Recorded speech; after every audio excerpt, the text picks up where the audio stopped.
झालं का मंग्यासोबत खेळून? अजून थोडा वेळ मंगेला बाहेर नाही का ठेवता येणार? मला अजून खेळायचं आहे त्याच्यासोबत. टाइम झालाय, चल घरी पळ. आणि जरा माणसासोबत बी खेळत जा की. हा, तुझ्या एवढ्या ए, तू नको शिकवू मला.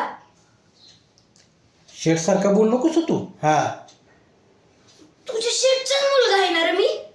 म्हणजे मी अभिषेकच झालो की. हा. साहेब, ह्यो बघा काय म्हणतोय ते. सॉरी सॉरी बा. मंग्याला अजून थोडा वेळ बाहेर नाही का ठेवता येणार? 5 मिनिटं फक्त.